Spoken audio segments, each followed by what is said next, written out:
जनरञ्जना यमुनातीरावनचारी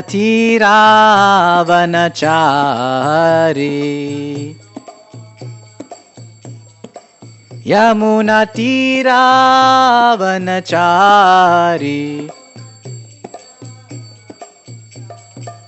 जय राधा माधवा गुंज बिहारी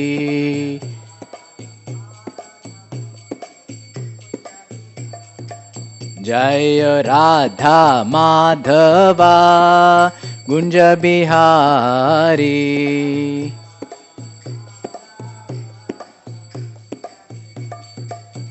हरे कृष्णा कृष्णा कृष्णा हरे हरे हरे राम राम राम हरे हरे।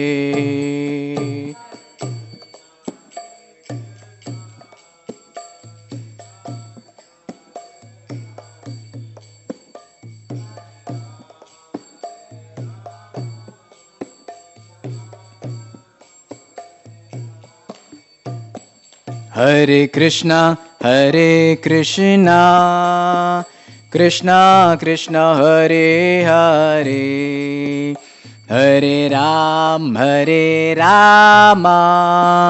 राम राम हरे हरे।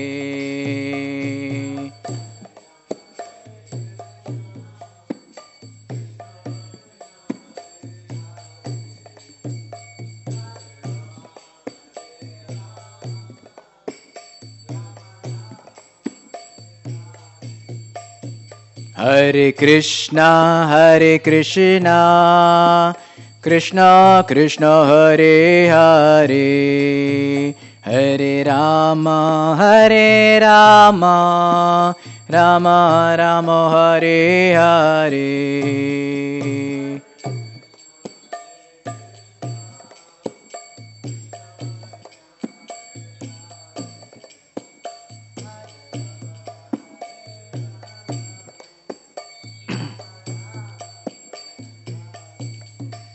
हरे कृष्णा कृष्णा कृष्णा हरे हरे हरे राम राम राम हरे हरे।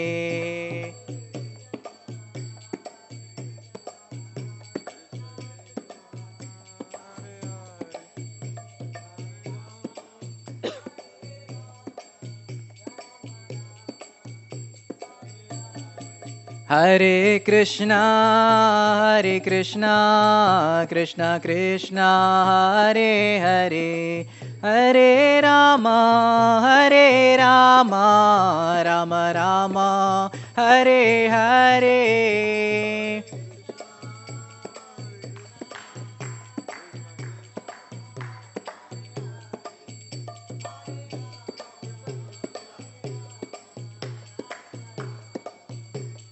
जय जय प्रभुपाद जय जय प्रभुपाद।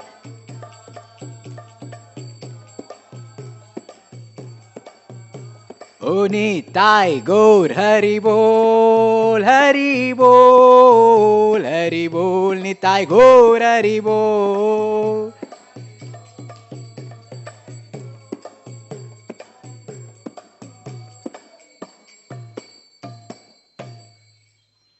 जय ओम विष्णुपाद परमहंस परिव्राजकाचार्य अष्टोत्तर शत Shri Srimad his divine grace Abhay Charanaravinda Bhaktivedanta स्वामी श्रील प्रभुपाद की जय ओम विष्णुपाद परमहंस परिव्राजकाचार्य अष्टोत्तर शत Shri Srimad his divine grace Bhakti Siddhanta Saraswati Goswami Prabhupada महाराज की अनंत कोटि वैष्णव वृंद की नाम आचार्य श्रील हरिदास ठाकुर की प्रेम से कहो श्री कृष्ण चैतन्य प्रभु नित्यानंद श्री अद्वैत गदाधर श्रीवासदि गौर भक्त वृंद की श्री श्री राधा कृष्ण गोप गोपीनाथ श्याम कुंद राधा कुंद श्री गिरि गोवर्धन की श्री वृंदावन मथुरा धाम की श्री नवद्वीप मायापुर धाम की श्री जगन्नाथपुरी धाम की ग्रंथराज श्रीमद् भागवतम की Jai Nitai Gaura Premanande. All glories to assemble devotees. All glories to assemble devotees. All glories to assemble devotees. All glories, all glories, all glories to Shri Shri Guru and Gauranga.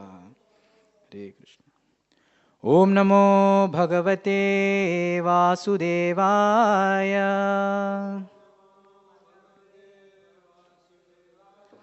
Om Namo Bhagavate Vasudevaya.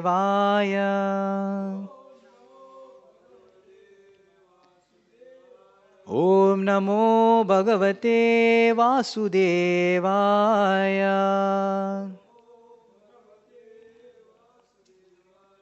Om Ajnanatimirandasya Jnananjanashalakaya Chakshurunmilitam Yena Tasmai Shri Gurave Namaha. Nama Om Vishnupadaya Krishna Preshtaya Bhutale Shrimate Bhaktivedanta Swami Niti Namine. Namaste Saraswati Deve Gauravani Pracharine Nirvishesha Shunyavadi Paschatya Deshatarine. Jaya Shri Krishna Chaitanya Prabhu Nityananda Shri Advaita Gadadhara Shrivasadi Gaura Bhakta Vrinda. Hare Krishna Krishna Krishna Hare Hare Hare Rama Rama Rama Hare Hare. Hare Krishna. So we are discussing weekend Bhagavatam. So we are discussing today 4th canto, 15th chapter, verses 11 to 20. This is the section of Prithu Maharaj's Patabhishegam. Prithu Maharaj's 10 shlokas. Prithu Maharaj's coronation as king. Okay. So if you have the shloka, I will read. You can hear, you can recite also. Tasyabhisheka arabho brahmane brahmavadibhi abhishechakani asmai ajahrur sarvato jana sarit samudra girayo naga gava khaga margaha Dhyaushiti sarva bhutani samajahrurupayanam Sobhikshito maharaja suvasa sadhu alankrita patnyarchi salankritya vireje agnirivapara tasmai jaharo danado haimam veera virasanam varuna salila shravam Atapatram shashi prabham Vayuscha vala vyajane Dharma kirti mayim srajam Indra kiritam utkristam Dandam samyamanam yama Brahma brahmamayam varma Bharati haramuttamam Hare sudarshanam chakram Tatpatnya vyahatam shriyam Dashachandram Asimrudrah Shatachandram Tatambika Somo Mirtyamayan Ashwam Stvashta Rupashrayam Datam Agnir Ajagavam Chapam Suryo Rashmi Mayanishun Bhupaduke Yogamayau Dhyau Pushpavalim Anvaham Natyam Sugitam Vaditryam Antardhanam Chakechara Rishayascha Shisha Satya Samudra Shankamatmajam Sindhava Parvata Nadyo Rata Vihitir Mahatmana Sutota Magado Vandi Tam Stotum Upatastide. Hare Krishna. So just a recap how this section came. So we are seeing Srimad Bhagavatam when it begins, from the second canto onwards. It discusses about the creation of this whole universe. So in the creation of this whole universe, the first Jai Shri Shri Radha Vrindavan Bihari Bhagavan ki, Shri Gauranga Mahaprabhu ki. The first episode that was seen in creation is Brahmaji who's doing creation. And when Brahmaji wants to do creation, he prays. And then after he prays and set up the entire universe, the first person who he denotes or designates to do his creation is Manu, Swayambhu Manu. So the Bhagavatam description is actually the descendants of Swayambhu Manu. This will go all the way till 8th canto. And after 8th canto, then the second Manu, third Manu, fourth Manu very quickly is mentioned. So the whole series of Bhagavatam, the flow is actually the descendants of Swayambhu Manu. So Swayambhu Manu had 3 daughters, 2 sons. That was already described in 3rd canto. The first daughter was described Devahuti because her son is Kapila, so Bhagavan Swayam. So her description is mentioned first. And then beginning of 4th canto, Prasuti, Akuti, they were mentioned. And then the first son of Swayambhu Manu, who is Uttanapad, his descendant is mentioned. That's how the story of Dhruva Maharaj comes. And now we are seeing the progeny or the descendants of Dhruva Maharaj. So after Dhruva Maharaj, who was the ruler and so on and so forth. So there was a king we saw a few chapters ago of Anga Maharaj, who comes in the descendant of Dhruva Maharaj. We saw his story. Then we saw his son's story, Vena. And in that connection, continuing to that thread, is Vena's son, who is now appearing from the body of Vena, that is Prithu Maharaj. So Srimad Bhagavatam, one way you want to understand the flow is the progeny of the Manvantaras, the Manus, especially Swayambhu Manu. So Prithu Maharaj now has appeared from the churning of the body of Vena, right? And along with Prithu Maharaj came Archi, his good wife. They are known to be the partial representatives of Lakshmi and Narayan themselves.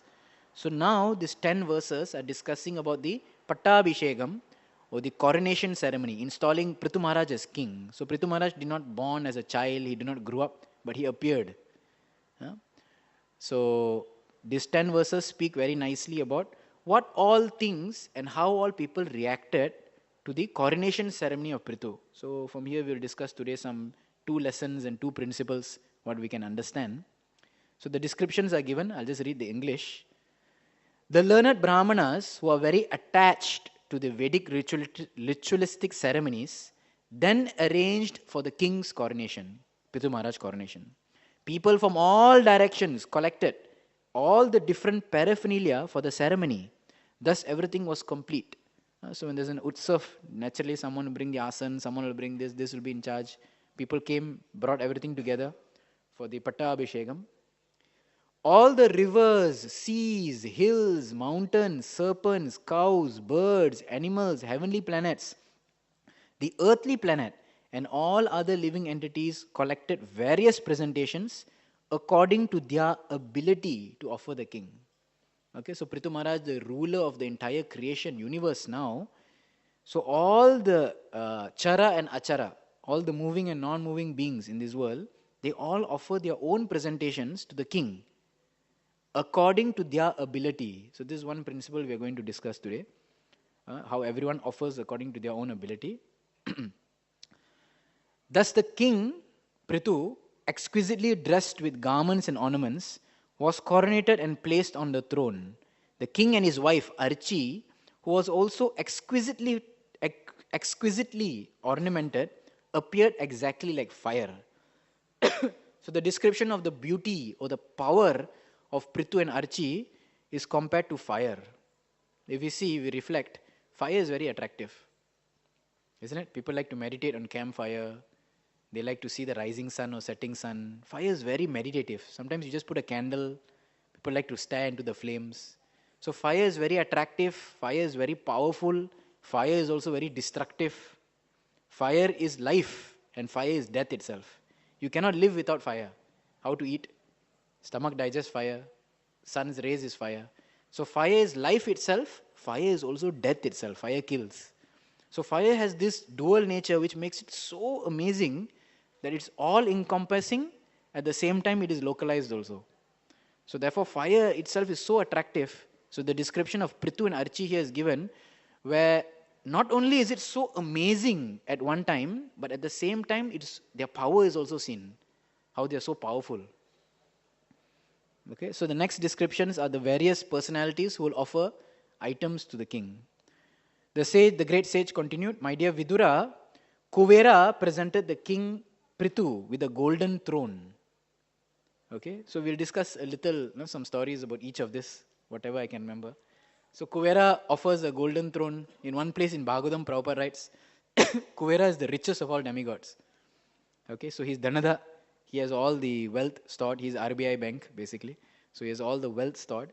So he, in his capacity as being a very rich person, wants to give a golden asan to Prithu Maharaj. This is his offering because of his capacity of having a lot of wealth. Isn't it?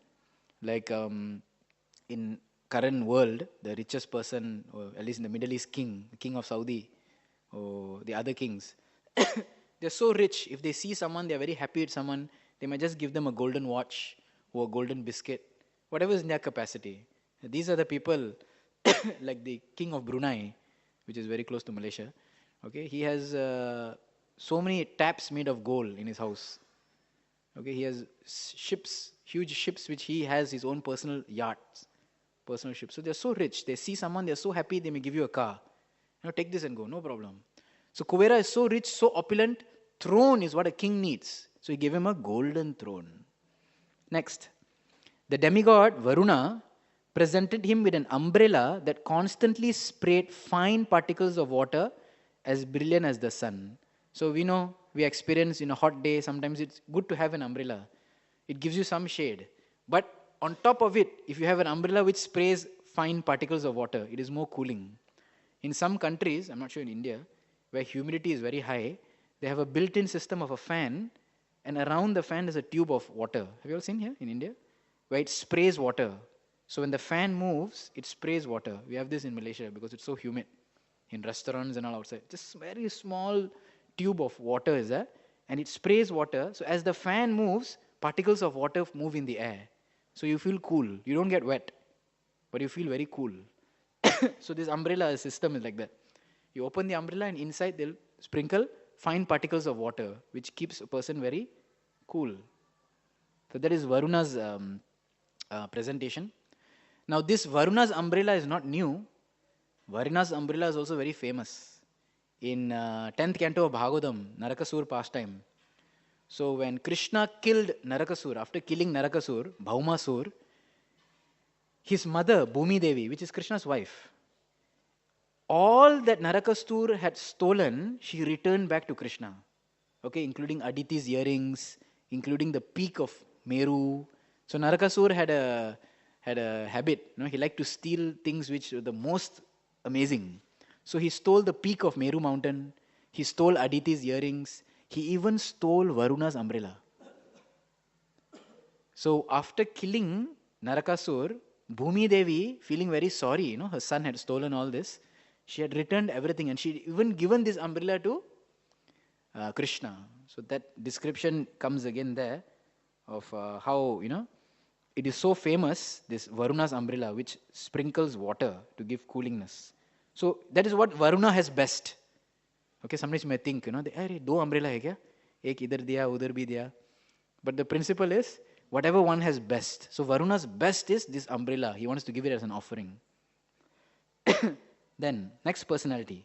The demigod of air, Vayu, presented King Prithu with 2 charmers of hair. Dharmaraj gave him a garland. By wearing that sraja, by garland, he became very famous.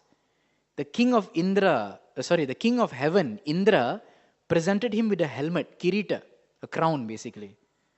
Okay, so this is also interesting. Generally, when any description comes of Indra, it is mentioned how he is always wearing very glorious and shiny crown.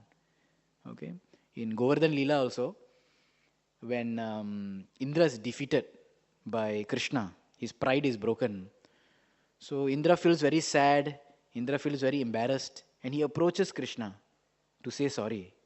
And the first description given in Bhagavatam is of how Indra's crown, Kirita, is as blazing as the sun.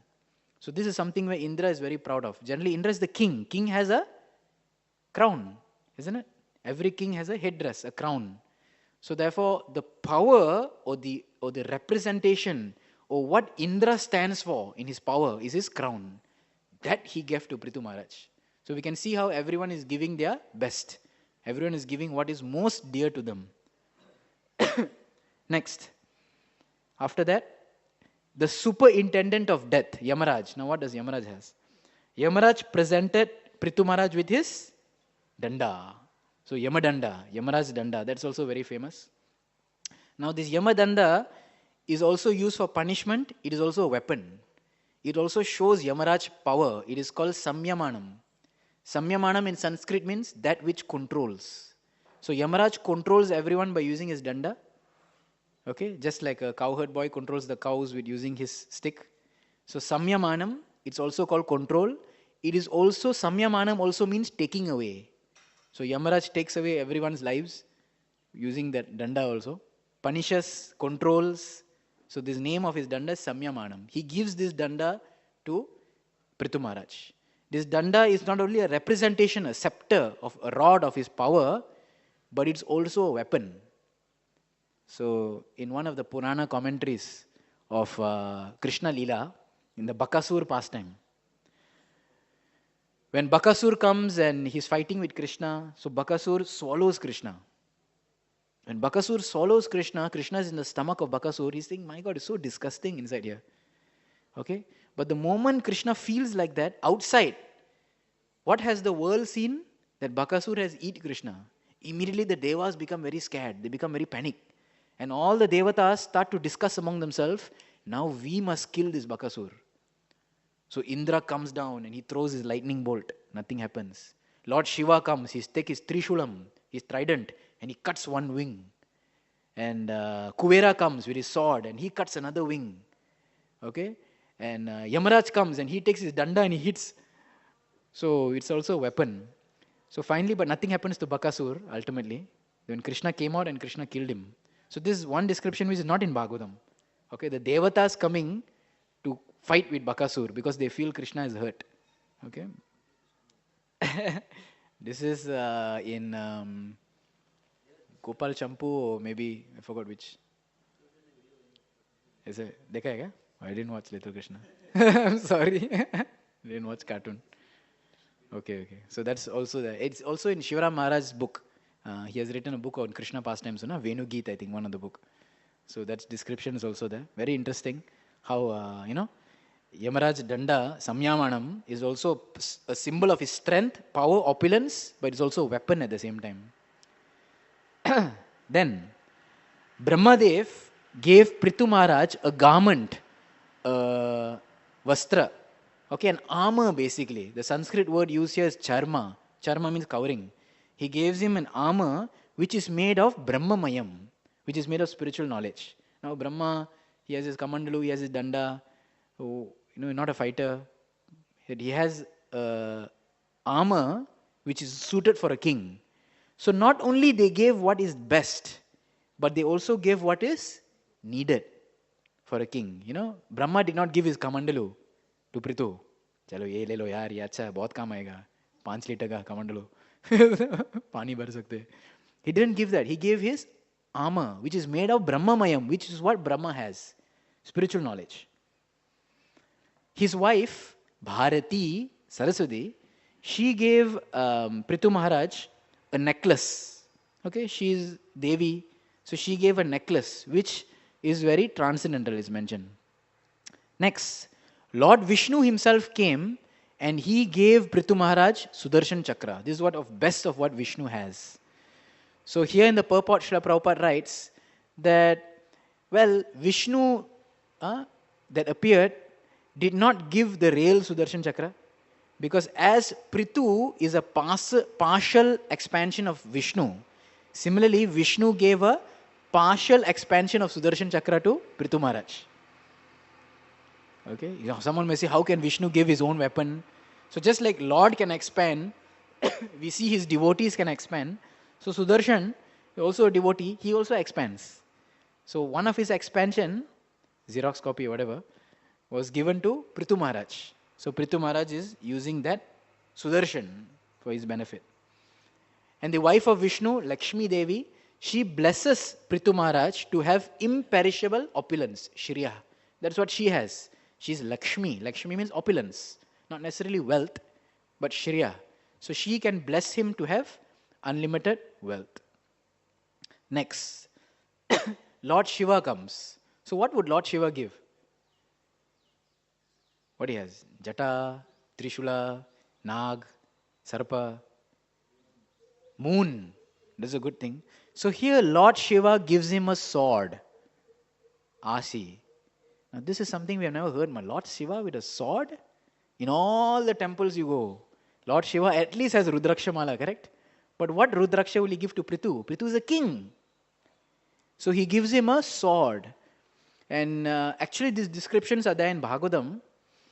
So when in 12th canto of Srimad Bhagavatam, when Markandeya Rishi comes, so Markandeya Rishi, very great devotee, and if you read other Puranas, he's actually a great devotee of Lord Shiva also. So one time, Lord Shiva and Parvati were flying through the sky and they see this Markandeya Rishi, and Shiva said, see this Brahmana, so satisfied, he doesn't want anything. We should take his association. Parvati says that, I think he wants something. Ask him benediction. Maybe we can give him something. He said, no, he doesn't want anything. So he said, no, please ask. He said, "Theek hai yaar. Chalo." So both of them came down and they start speaking to him. So the first darshan that Markandeya Rishi has of Lord Shiva is this form of Lord Shiva which is known as Panchamukhi. We know Panchamukhi, Rudra, Shiva has one form with 5 heads. So this is called Panchamukha Dashanga form or Dashabhuja form of Lord Shiva, where Lord Shiva has 5 heads, each have 3 eyes and 10 hands. What does he hold in his 10 hands? So he holds all kinds of weapons. Lord Shiva holds a bow, an arrow, a sword, a shield, Trishulam, Rudraksha. He holds a sarpa, a naga. So these are so many items which Lord Shiva holds in his hand, and this is the darshan that Markandeya Rishi gets. So this sword of Lord Shiva, he also has a sword. We remember in Ramayan, so Ravan tried to worship, or he actually tried to gain some benefits from Lord Shiva. So Ravan did a lot of austerities, and when he managed to satisfy Lord Shiva actually gave him a sword. This sword is called Chandrahasa, the name of this sword. Okay, like every great personality has a name of a sword. You all know what's the name of Lord Vishnu's sword? It comes in Bhagavatam also. Lord Vishnu also has a sword besides Sudarshan Chakra. He has an arrow. What's the bow of Lord Shiva name? The bow. Lord Vishnu. Sorry, I said Vishnu. Saranga. Okay, Saranga. So similarly, what's the sword of Lord Vishnu? Name? Vidyadhara. The description comes. He also has a sword, Vishnu. So similarly, Lord Shiva also has a sword. Ramayan mentions the name to be Chandrahasa, okay, which smiles like the moon, his sword. So he gave that to Ravan, and Ravan used it. In Mahabharata also comes another incident. In the end of Mahabharata, when all the Kauravas are defeated, when Ashwatthama feels, remorse that, I have lost the whole war. My good friend Duryodhan, what should I do now? And he's walking and he's feeling very sad.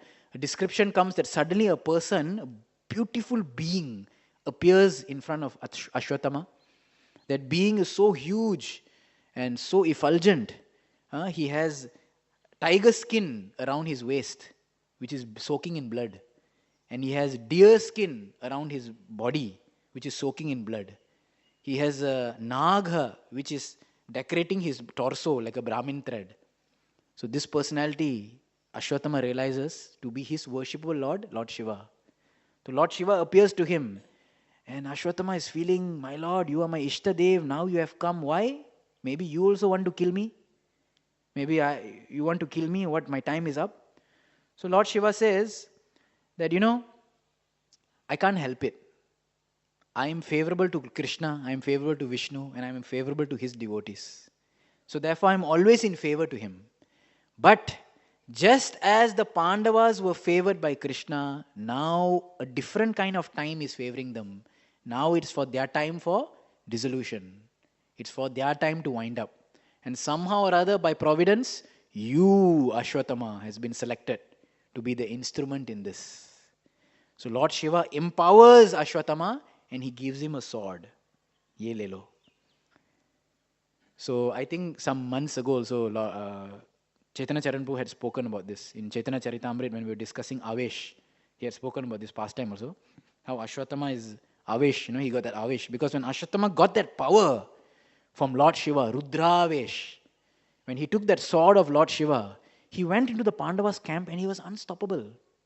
He literally massacred everyone, killed everyone. So because it was their time to wind up anyway. So there's a plan of the Lord how to wind up. So we can see here Lord Shiva's sword also comes.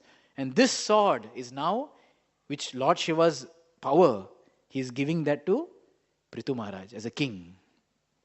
So Lord Shiva gives his sword. This sword is not ordinary. It is mentioned Dasha Chandra. This sword has 10 moons on it. Maybe it's the same Chandrahasa. I don't know.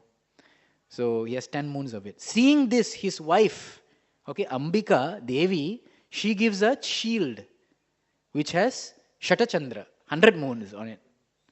He has 10 moon sword and 100 moons shield. So अच्छा है. Gift भी थोड़ा embellish होना चाहिए ना. You want to give some box to someone also, it should look good, isn't it?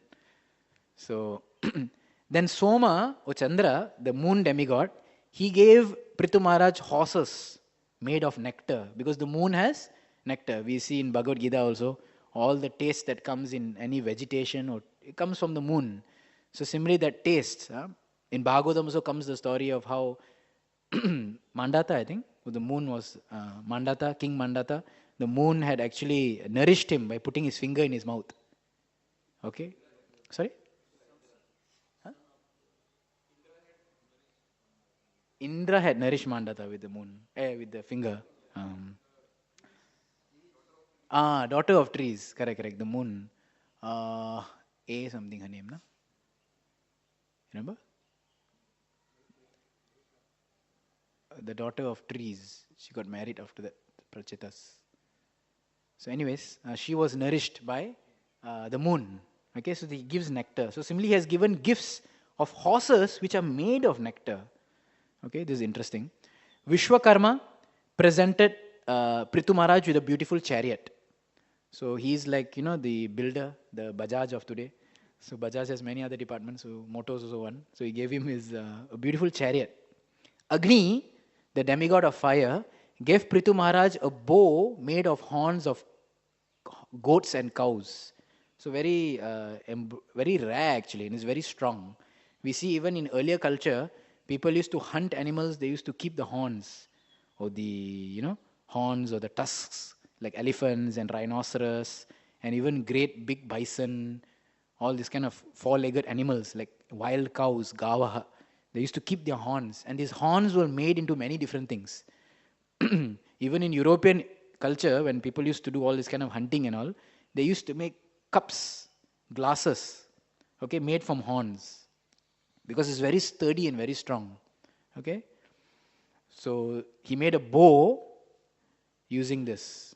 Even the Mughal times, when the Mughal invaded India, so they had actually designed their bows. They had a different kind of bow.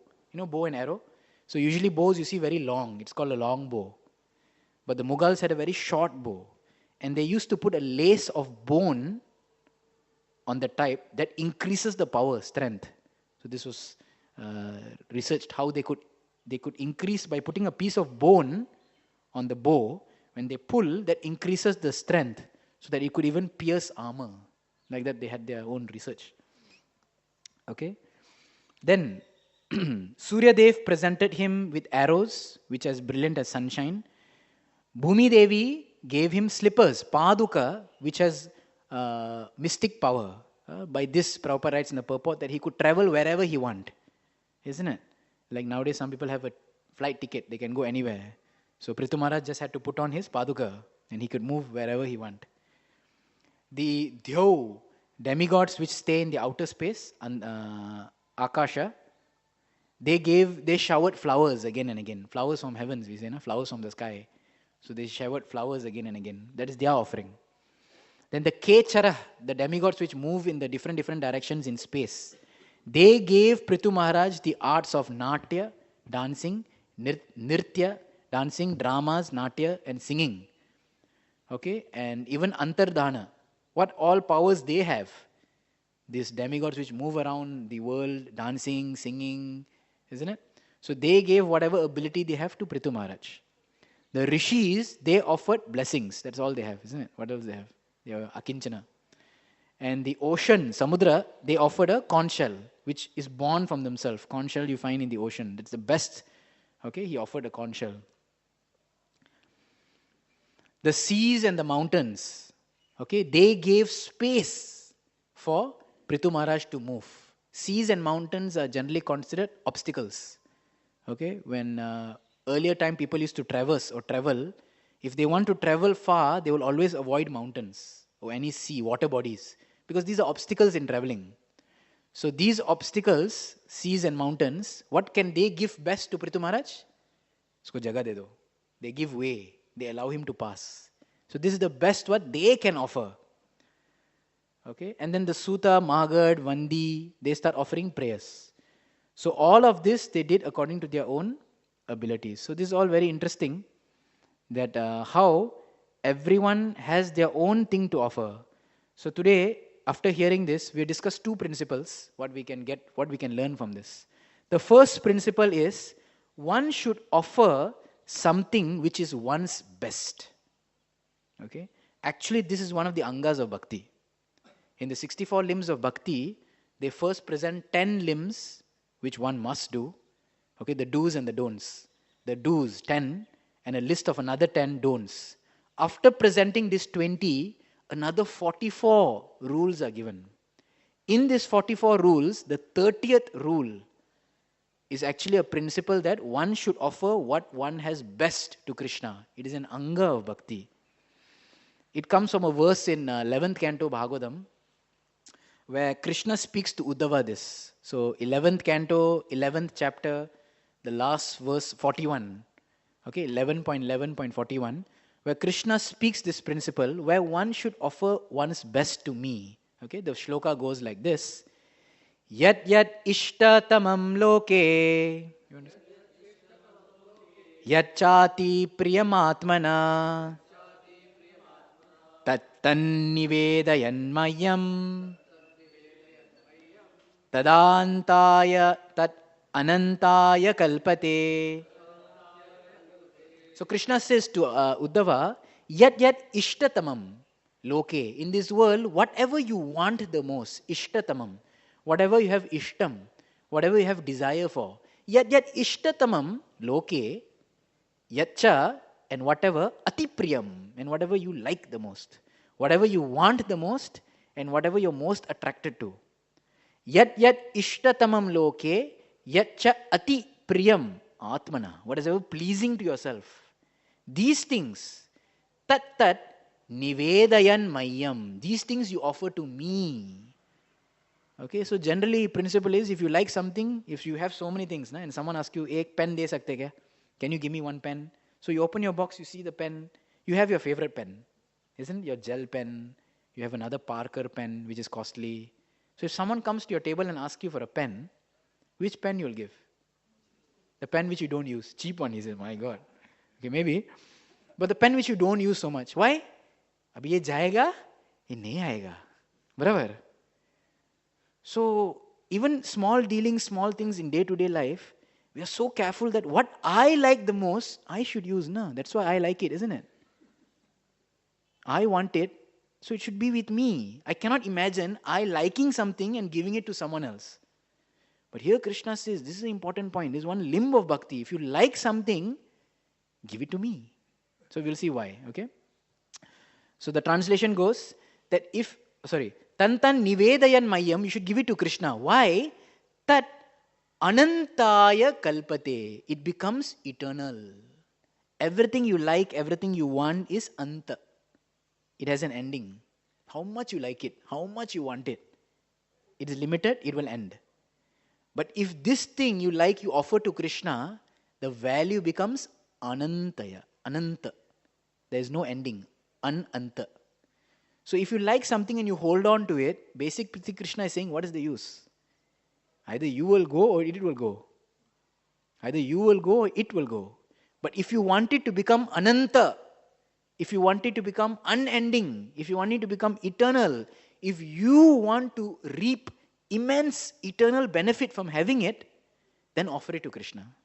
Just like I have this phone, so I can use it for my pleasure. It has an anta, it has a limit, how much I can use it. But if I really like it and I really want it, If I use it in Krishna's service, it becomes ananta, it becomes eternal. The benefit that it can actually create is unlimited. So therefore, you see, in Vedic culture, people are not so interested in amassing things for themselves. People live in very simple houses, small houses. Jitna zaruri utna hai. They don't so much bother about amassing. But in every village, you'll see a very huge temple. In that huge temple, there'll be a huge mandapam. Because they know if they can make a huge mandap, thousands of people can benefit. If you make a huge temple, millions of people can benefit. If you offer everything to a central point of the deity, thousands and millions of people become benefit in festivals. Now, how much you'll have in your room if you have a huge house? Only you stay with 4 people. You only have to clean it. When you have a temple, so when you have like Gundicha Marjan day, then 100 people come to help. So if you want to make something eternal, you offer it to Krishna. Krishna is saying this to Uddhava. Bhakti Rasamrita Sindhu also quotes this, obviously because it's one of the limbs. So they're saying that, but what is that thing which is ishtam? What is that thing which is ati priyam? Is it anything? Say no. It must be items which are permittable by Shastra. Why? Is it because you're a devotee? And devotee only wants things or only likes things, only have an ishta for things which are permittable by Shastras. Okay, so these objects have to be permitted by Shastras. You can't say ishta tamam, my ati priyam is a cigarette and I will now engage cigarette in Krishna service. So no, that ishtatamam and that atipriyam has to be according to Shastras, permitted by Shastras. In Rupa Goswami writes, it has to be lavish and it also has to be one's favorite. Particularly it has to be lavish. So we saw all the demigods, they're offering such lavish items and it has to be one's favorite. Then if you offer it to Krishna, Krishna becomes very pleased. Okay? So this is called, the principle that Rupa Goswami writes, is called Nija Priyopaharanam. Upaharanam is gift. Nija Priyopaharanam. You gift something which is most dear to you. Okay? So why this is so is because we are all impelled by material desires. Acharya is right. Being impelled by material desires, we should not use these things for our own personal sense gratification. Because the amount you can reap out of it is limited. Rather, you should offer his favorite thing, one's favorite thing for the service of the Lord. By doing this, one will get eternal benefit. So in this shloka, Hridayananda Das Goswami Maharaj, he writes a purport to this, a very interesting purport. He says, in this Bhagavatam verse 11:41, he says, one should offer one's dearmost possession to Krishna, but that thing should not be superfluous or unwanted. Superfluous means mundane, or something not so, which is not within your reach. You should offer what you have, which is very dear, but the thing should not be unwanted. Generally we see nowadays when people want to give donation, dan. Sometimes people give clothes, furniture. It's usually used furniture. Hey, mandir ko de do na. Kharab ho gaya, koi nahi chahiye, dusra naya mil gaya. Then the old one, what they do? Mandir ko de do na. You're giving second-hand things, isn't it? One time Srila Prabhupada gave the example, why you should give your youth to Krishna. Because this is the best moment in your life, isn't it? Not then everything sab kar chuke, sab ho chuke, already.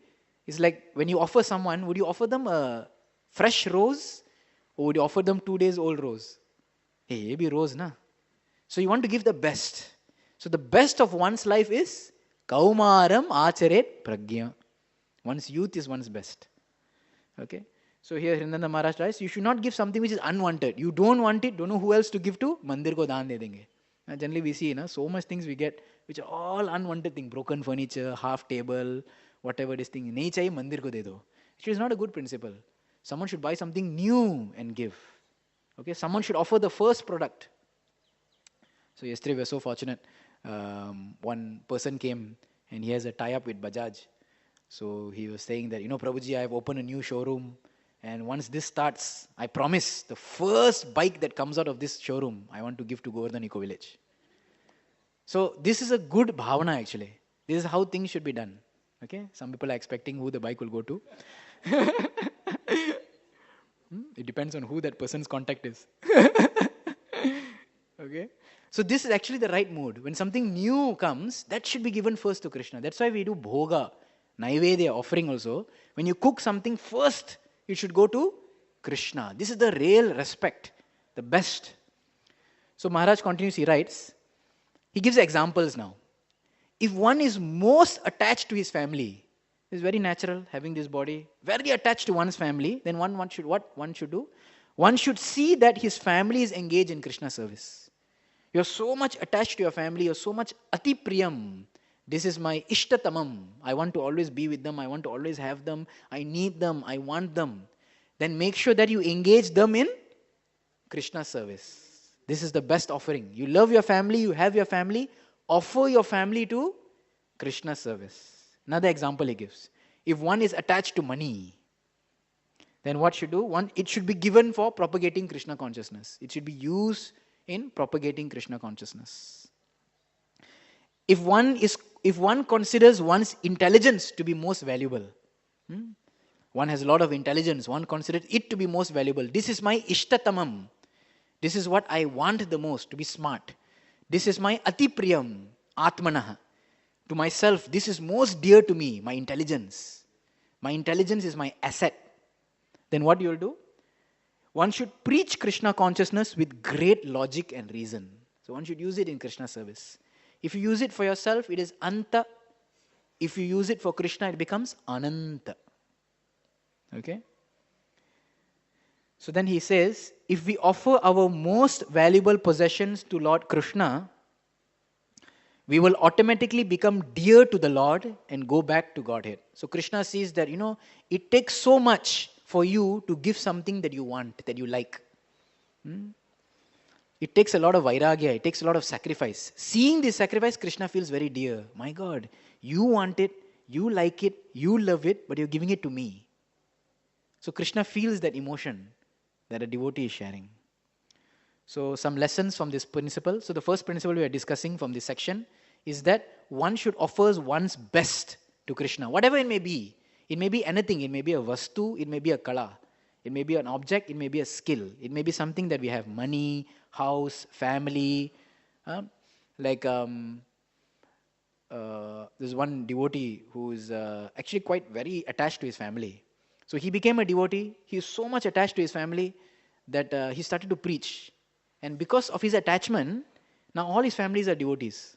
So that's a good use actually of his attachment, isn't it? So whatever you have most dear to you, that you offer to Krishna.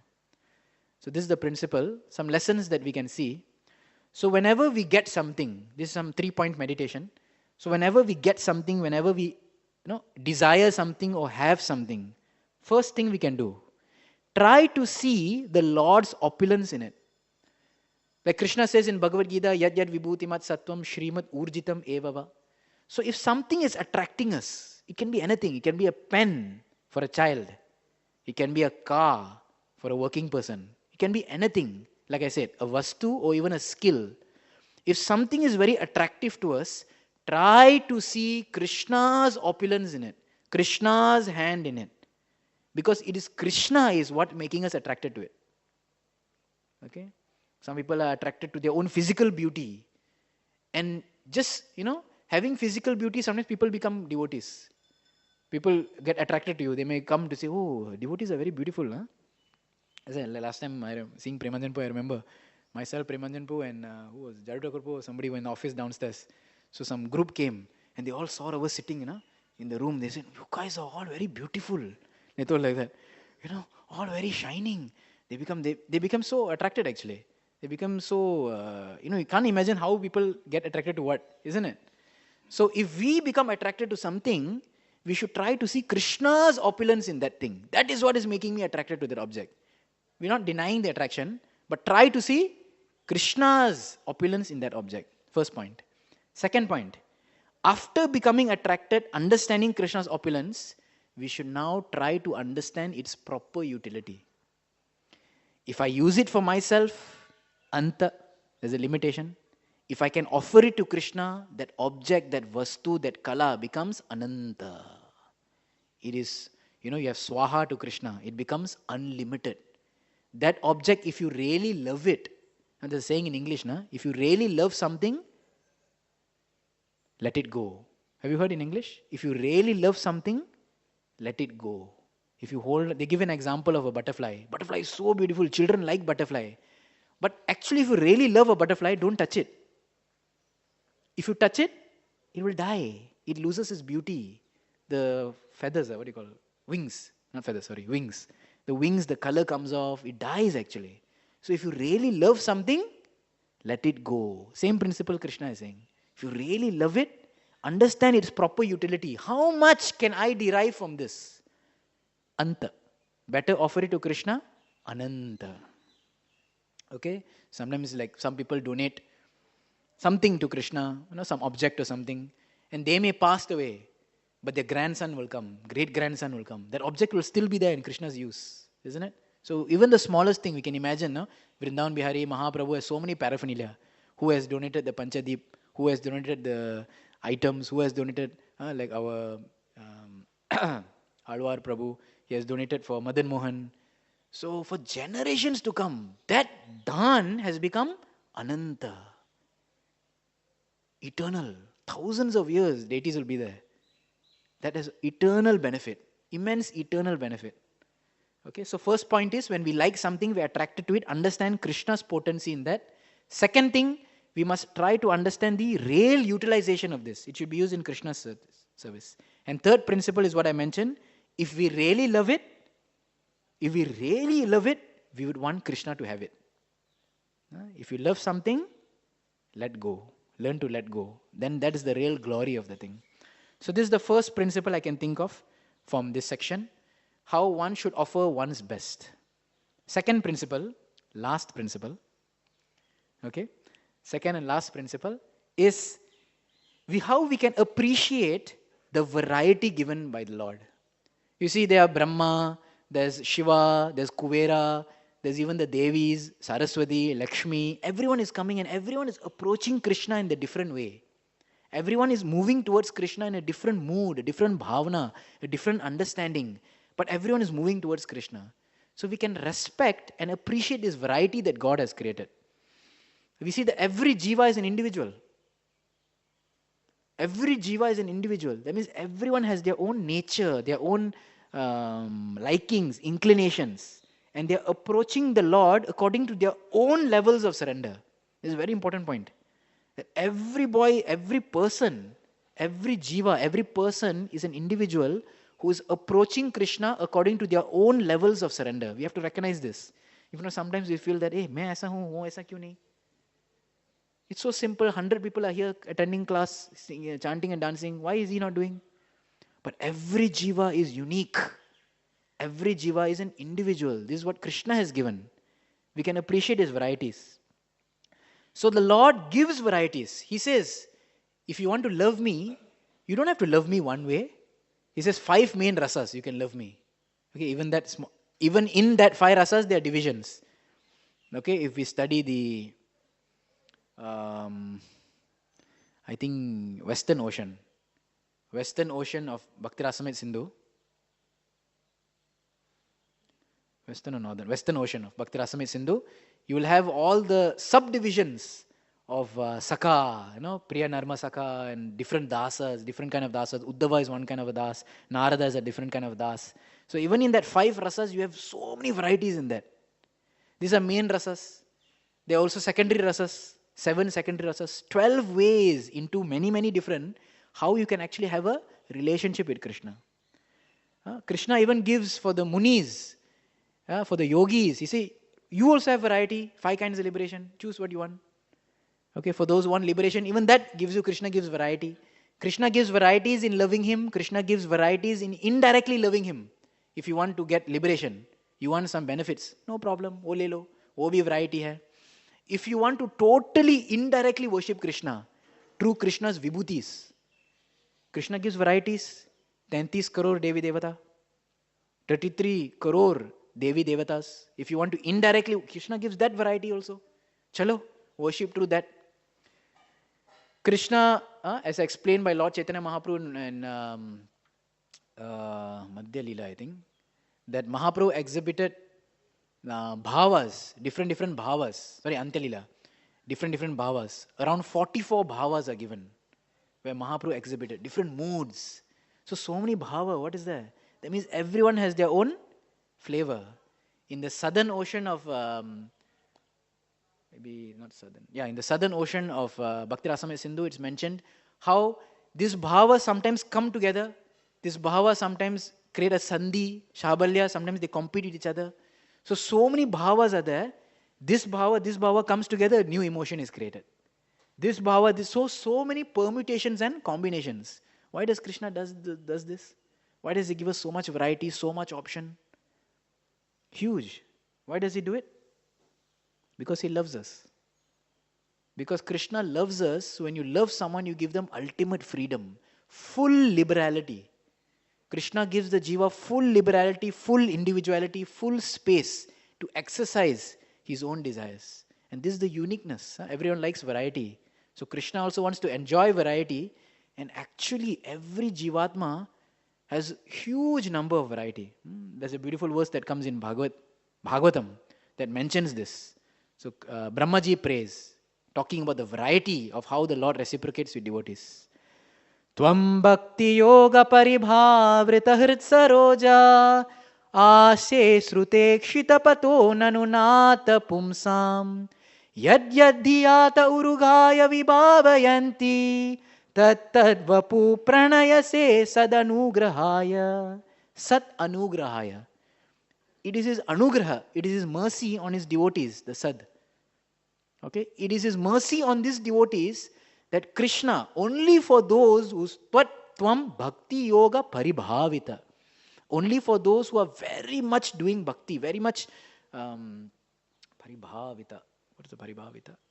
Very much engaged. For those who are very much engaged in bhakti, such a person, the Lord enters into his heart. Hrit saroja ase, asanam. He sits in the heart.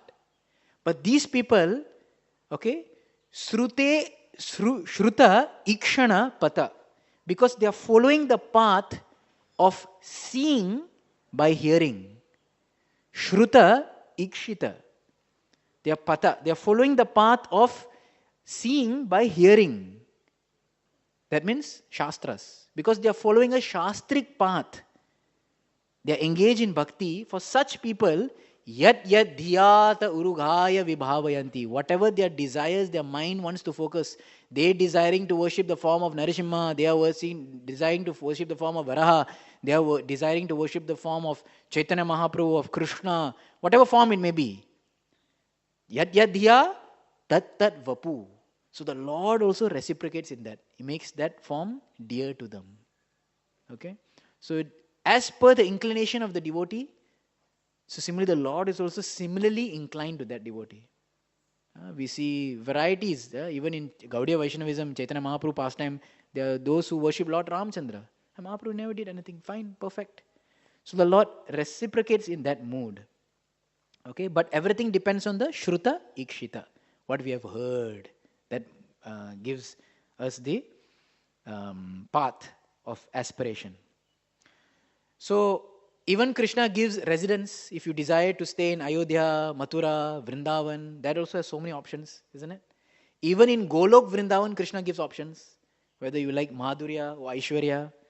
So Krishna is ready to give all devotees n number of options, varieties in ways of loving him. So we can see from this episode how the demigods, different demigods are, they themselves are different inclinations. They themselves are offering different presentations. So similarly, we can understand how Lord gives this variety. Why? Because this is the anugraha. This is the mercy of the Lord. He loves us. He is so kind, so accommodating. He gives freedom and liberty to everyone. The Lord doesn't push, doesn't force. He gives them different ways. You like this way, no problem. This way also you can come. So this is the second principle we can discuss. That how this variety is there, it's nothing but the Lord's mercy. Now understanding this variety, let us discuss this last part, which is a lesson from this. Lesson from this principle. So when we understand this variety is nothing but the Sat Anugraha, the mercy of the Lord to the jivas. Okay? So a lesson that we can take is that we should respect and accept the varieties of others' moods, inclination, and the ways they approach Krishna. Okay, some people may have a different way of approaching Krishna, which is still Shastric, of course, but they may be little differently inclined. Like you see, even in ISKCON, varieties of services are there. Some people are into deity worship, some people are into book distribution, some people are into Harinam Sankirtan. So everyone has their own perfection. So when we understand the variety, we can appreciate and accept this. Okay? Lord Krishna is all encompassing. Everything is included in him. Okay? Everyone and everything is actually walking and moving according to his tune. But the problem is that we should not try to sway away and expect things to function according to my tune. मैं ऐसा चाहिए तो ऐसा ही होना चाहिए. So then you're denying people their freedom and variety, which Krishna is so liberally giving. So instead of seeing how to change people's inclination, we should try, it's a tough job, but we should try to see how to engage people in their right inclination. So everyone has a different niche, a different bhavana, a different mood, a different hardwiring. So we should see how to engage that in Krishna service, because that is also given by Krishna. That freedom and liberality is given by Krishna. Okay, that's why Prabhupada says, by performing bhakti, this is the greatest freedom that one feels. Okay, Prabhupada says these are the regulative principles of freedom. Because when you follow these principles, you actually become free to express yourself. So freedom and liberality is something which Krishna also gives. We should not try to stifle it, but we should accept it and understand. We may not agree, but we may understand that everyone has their own move. So these are the two lessons that I thought about. I'll just repeat. The first principle that we can see from this episode of the demigods offering varieties of offerings unto Krishna is that one must offer one's best. So we discussed how this is an anga of bhakti and how it will help us to develop detachment.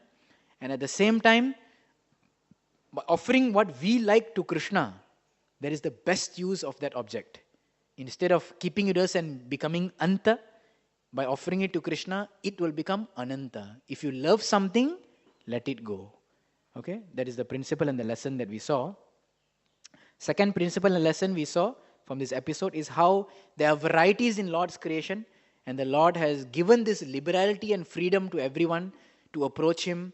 There are different bhavas, different rasas, different ways of liberation, varieties. If you want to indirectly worship Krishna, He has given so many demigods, so many ways to actually approach Krishna. So Krishna has given this, and that is also His mercy. In this point, so one time, one devotee asked a question to one Prabhupada disciple, that Prabhupada writes in the purport of 3rd canto, when Dhritarashtra was retiring. 3rd canto? 1st canto? Okay, when Dhritarashtra was retiring, 3rd canto. When Dhritarashtra was retiring, so he was absorbed in mystic yoga. 1st canto. He was absorbed in mystic yoga. Vidura did not give him bhakti. Vidura is pure devotee. He did not pull him to the path of bhakti. He said, isko qualified nahi hai, theek hai. Kam se kam Ashtanga Yoga mein karo, and let him go ahead. So in that purport, Prabhupada supports Ashtanga Yoga. Prabhupada writes, yes, pakka, this is a good thing to do. So the devotee was reading, then devotee said, but Prabhupada, but no, he asked that Maharaj, but Maharaj, shouldn't we always tell people to be devotees? Why Prabhupada is writing like this? So that Maharaj, he replied, no, that this is the, mercy of Srila Prabhupada. Understand the person is not able to do the lesson. It is not that Vidura never told Dhritarashtra about doing bhakti or surrendering. He told, but he cannot do. We kya karenge? Okay. 6th canto also, the Lord says that my devotees will never cheat people. They will always put them on the path of bhakti. But if they cannot do bhakti for some reason or other, then agyata sukriti, like yesterday we discussed, we heard from Madhav Gopal Prabhu, even if a person slips on a banana peel and falls down in Mathura, he's offering obeisances.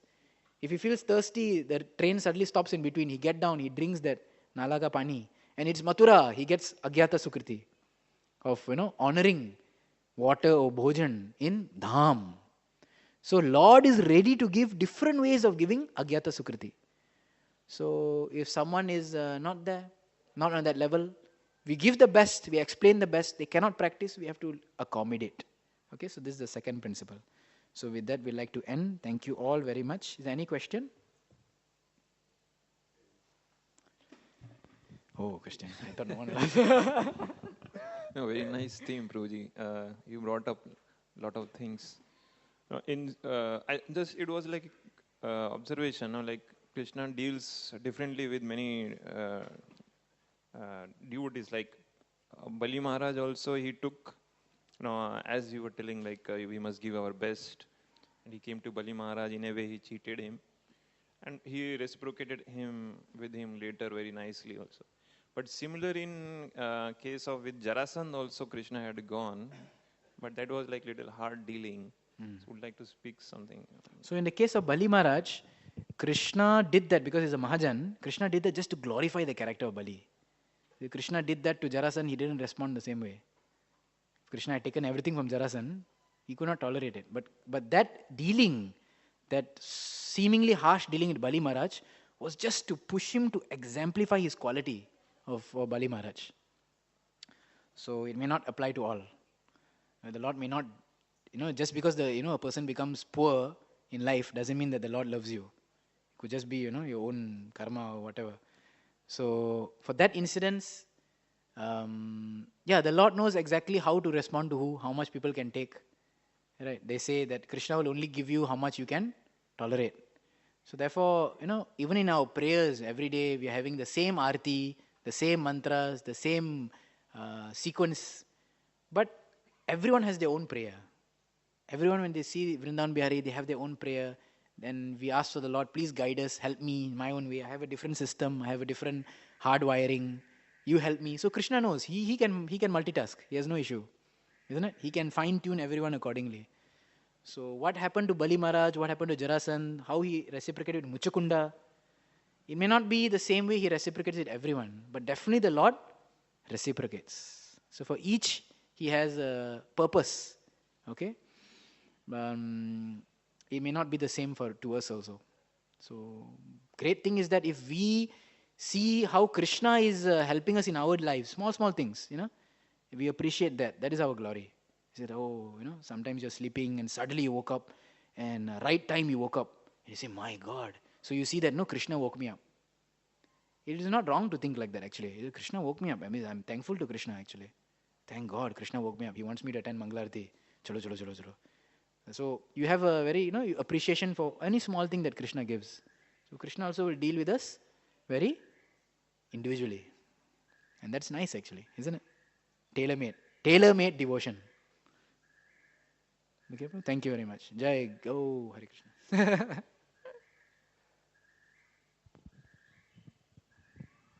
In today's class, you brought one point that the freedom, that everyone has that freedom, and it was very much encouraged. But in institutional practice, there has to be some regulation. So how do we balance that? One side, Bhagavatam says, everyone has their own rasa too. So it's little stifling that if I remain here, then I cannot do this. So I come out of the institute. So it depends also from institute to institute, and temple to temple. Or it depends on the setup itself.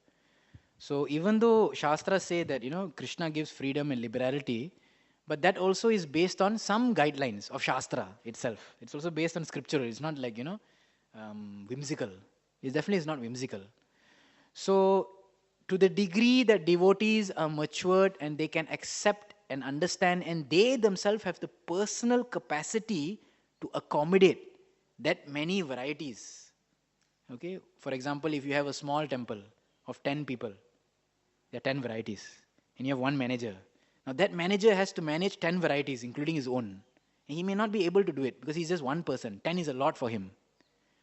Okay, if you have a bigger temple which has maybe 20 managers, so we used to study permutation combination, isn't it? NPN and all that, whatever.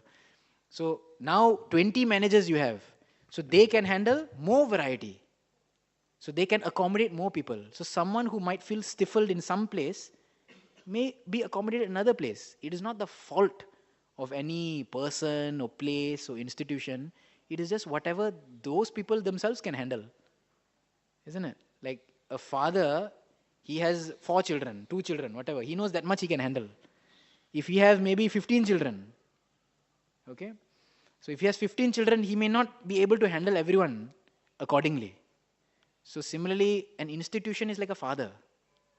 The institution, management, whatever, they're like father. How much can they handle also?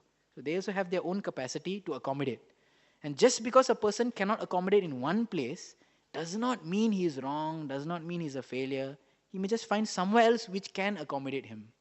So the beauty of ISKCON is that we have variety within our institution itself. And so therefore we should not have a slanted vision that yahan se nahi jiyega to kahan bhi nahi jiyega.